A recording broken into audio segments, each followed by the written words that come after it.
नमस्कार दोस्तों Shweta Mishra YouTube channel पर आप सभी का हार्दिक स्वागत है। दोस्तों, हमारे चैनल पर विद्यार्थी जीवन से संबंधित महत्वपूर्ण खबरें होती हैं जो कि पूर्णतः ऑथेंटिक होती हैं। सभी ऑथेंटिक खबरों के लिए आप हमारा चैनल सब्सक्राइब कर सकते हैं और अन्य जानकारी के लिए हमारे थंबनेल में लगे व्हाट्सएप नंबर पर आप मैसेज कर सकते हैं, लेकिन आप अनावश्यक कॉल और मैसेज ना करें। इसके बाद दोस्तों, इसी क्रम में आज की पहली खबर है, यूपीपीएससी बिना शुल्क रसीद के जमा होंगे पीसीएस के आवेदन।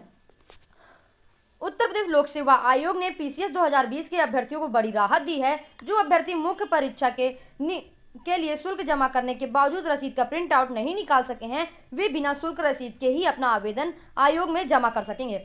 इस बारे में यूपीपीएससी के परीक्षा नियंत्रक अरविंद कुमार मिश्र ने आवश्यक दिशा निर्देश जारी कर दिए हैं। इन्होंने अभ्यर्थियों के लिए यह भी कहा है कि संबंधित कॉलम में यदि सूचना उपलब्ध हो तो अन्यथा हो तो दें और यदि ना हो तो अन्यथा उसे रिक्त छोड़ दें। ऑनलाइन आवेदन की प्रक्रिया की अंतिम तिथि 14 दिसंबर और ऑनलाइन आवेदन की हार्ड कॉपी आयोग में जमा करने की अंतिम तिथि 21 दिसंबर शाम 5 बजे तक है। आयोग ने पीसीएस 2020 की मुख्य परीक्षा के लिए 5535 अभ्यर्थियों को सफल घोषित किया है। मुख्य परीक्षा के लिए अभ्यर्थियों ने ऑनलाइन आवेदन किया है जिसकी हार्ड कॉपी आयोग में जमा करनी होगी और अभ्यर्थी शुल्क जमा कर चुके हैं लेकिन उसकी रसीद नहीं निकाल पाए हैं, तो इसकी आयोग ने पूर्णतः छूट दे दी है। इसके बाद अगली खबर है, रेलवे भर्ती परीक्षा 15 से यूपी के 3 शहरों में होंगे परीक्षा केंद्र। पहले चरण में आइसोलेटेड और मिनिस्ट्रियल श्रेणी के 15 से 18 दिसंबर तक परीक्षाएं होंगी। दूसरे चरण में 28 दिसंबर से मार्च तक विभिन्न चरणों में परीक्षाएं होंगी विभिन्न तिथियों में। तीसरे चरण में लेवल 1 पदों के लिए अप्रैल से जून 2021 में विभिन्न तिथियां घोषित होंगी। तो इस प्रकार से रेलवे की परीक्षाएं हैं। सारी परीक्षाएं कंप्यूटर बेस्ड से शुरू होंगी। सिर्फ ग्रुप सी की 1280 पदों के लिए होने वाली परीक्षा के करीब 10 लाख अभ्यर्थी शामिल होंगे। पूर्वोत्तर रेलवे में गोरखपुर, लखनऊ और वाराणसी में परीक्षा केंद्र बनाए गए हैं। तो इस प्रकार से हैं। इसके बाद 3917 पदों पर भर्ती करने की स्वीकृति भी प्रदान की गई है। इसमें टेक्नीशियन के अलावा guard, clerk, trackman, pointman and और भी पद कुछ शामिल हैं जो कि परीक्षाओं में अभ्यर्थियों ने उसके कॉलम भरे हैं। इसके बाद परीक्षाएं लगातार चालू होंगी, लेकिन परीक्षाएं देने से पहले रेलवे ने अपनी गाइडलाइन जारी कर दी है। रेलवे ने कहा है कि सिंपल मास्क ले जाना होगा और कोविड-19 के प्रोटोकॉल का पूर्णतः पालन होगा। इसके बाद दोस्तों अगली खबर है, एडेड जूनियर हाई स्कूल के लिए शिक्षक भर्ती की तैयारी। प्रदेश के 3000 से अधिक एडेड जूनियर हाई स्कूल के लिए शिक्षक चयन के नया साल शुरू हो सकता है। पहली बार इन स्कूलों में प्रधानाध्यापक व सहायक अध्यापक के लिए लिखित परीक्षा कराई जाएगी। बेसिक शिक्षा अधिकारियों से पदों का ब्यौरा मांगा है। हालांकि शासन स्तर पर परीक्षा से जुड़ी अन्य तैयारियां भी लंबित हैं। उधर बेसिक शिक्षा विभाग भी 1 साल से लिखित परीक्षा का स्वरूप तय नहीं कर पाया है। तो इस प्रकार से बेसिक शिक्षा विभाग में 1 साल से लिखित परीक्षा का स्वरूप नहीं तय कर पाया है। तो अपर शिक्षा निदेशक बेसिक शिक्षा सरिता तिवारी ने अध्यापक भर्ती नियमावली का संशोधन आदेश जिलों को भेज दिया है। अब लगभग जनवरी के आसपास इसमें जगह आ सकती हैं, जिसमें कुछ बदलाव भी किए गए हैं और उस समय 24,000 पद सृजित और करीब 4300 पद रिक्त थे कुछ समय पहले। इसके बाद 15 जनवरी तक रिक्त पदों का ब्यौरा मांगा गया था, लेकिन सूचना नहीं मिली। फिर जून में बेसिक शिक्षा विभाग ने अपर निदेशक गायत्री ने पदों का ब्यौरा जल्द मांगा और पत्र में लिखा कि रिक्त पदों का चयन होना है।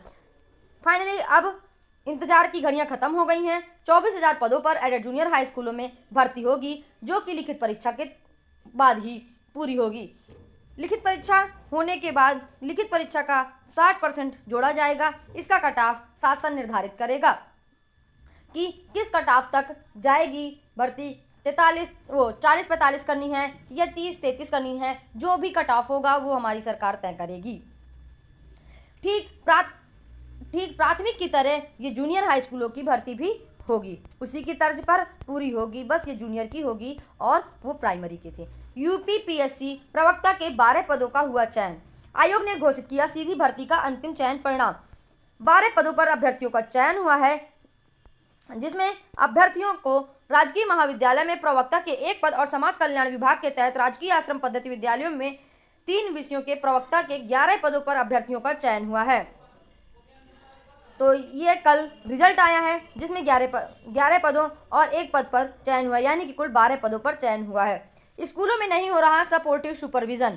प्रेरणा गुणांक मॉड्यूल के तहत सभी academic resource person, ARP, state resource person, SRG व डायट मेंटर को परिषदीय स्कूलों में सपोर्टिव सुपरविजन विजिट का निर्देश है। मानव संपदा पोर्टल के विश्लेषण से पता चला है कि प्रदेश में 4,10,070 स्कूलों में अक्टूबर व नवंबर में विजिट ही नहीं हुई है। महानिदेशक स्कूल शिक्षा और राज्य परियोजना निदेशक ने सभी जिलों के BSA को निर्देशित किया है कि सपोर्टिव सुपरविजन सभी स्कूलों में किया जाए।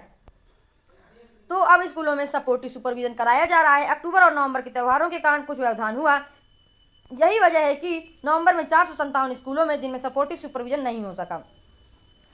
तो अब निर्देशित कर दिया गया है कि इसकी निगरानी मैं स्वयं कर रहा हूं। BEO से भी इस मामले की बराबर बात की जा रही है। ये मामला आपके प्रयागराज का है। कुछ स्कूल यहाँ ऐसे हैं जहाँ सपोर्टिव सुपरविजन नहीं हो पाया है। इसके बाद 69,000 शिक्षक भर्ती की तीसरे चरण की भी काउंसलिंग पूरी हो गई। तीसरे चरण की भी काउंसलिंग पूरी हो गई, जो कि 9-10-11 से स्टार्ट हुई थी। 9-10-11 को जिन अभ्यर्थियों के डॉक्यूमेंट्स में या किसी भी प्रकार की कोई समस्याएं थी, उन अभ्यर्थियों के लिए ये काउंसलिंग की गई थी। तो उन अभ्यर्थियों की भी तीसरे चरण की काउंसलिंग पूरी हो गई। इसके बाद देखिए, सीनियर रेजिडेंट सहित कई पदों पर साक्षात्कार कर्मचारी राज्य बीमा निगम फरीदाबाद। तो ये जो वैकेंसी आती हैं, आप इनकी वेबसाइट पर जा करके विस्तृत वर्णन प्राप्त कर सकते हैं, यानी कि इनका नोटिफिकेशन देख सकते हैं। तो अगर आप इसके लिए एलिजिबल हैं तो आप ज़रूर इसके नोटिफिकेशन, इसकी लिंक पर जा करके इसका डिटेल देखें।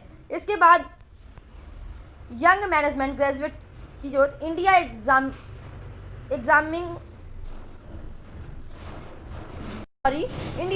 बैंक, ये कोई बैंक है जिसमें वैकेंसी आई है और पदों की संख्या 60 है और ये इसकी वेबसाइट है। इस पर जा करके आप इसमें आवेदन कर सकते हैं। तो कुछ इसी प्रकार से कई प्रकार की रोज़ भर्तियां आती हैं और लगातार अभ्यर्थी कोशिश करते रहे हैं। और अभ्यर्थियों से मेरी यही अपील है कि वो लोग भी लगातार कोशिश करते रहें, क्योंकि ताला कभी कभी अंतिम चाबी से भी खुल जाता है। इसके बाद अगली खबर है, नीट के सफल अभ्यर्थियों को राहत। नीट के सफल अभ्यर्थियों को राहत देते हुए हाईकोर्ट की लखनऊ पीठ ने उत्तर पुस्तिका को चुनौती देने वाली याचिका को खारिज कर दिया है। अदालत ने विषय विशेषज्ञों की राय पर यह विश्वास करते हुए कहा है कि याचिका में उठाए गए विवादित प्रश्नों पर विशेषज्ञ विचार कर चुके हैं और उन्होंने संबंधित जवाब को सही पाया है। तो नीट के जो सफल अभ्यर्थी हैं उनके लिए राहत की बात है कि उनका अब उत्तर पुस्तिका जो भी थी वो सही थी, उत्तर कुंजी जो भी थी सही थी, अब उसमें किसी प्रकार के चेंजेस होने वाले नहीं हैं। अगर दोस्तों आपको मेरा चैनल अच्छा लगा हो तो ज़रूर लाइक करिएगा, सब्सक्राइब करिएगा, शेयर करिएगा और बेल आइकन प्रेस करना मत भूलिएगा। Thank you. आपका दिन शुभ हो।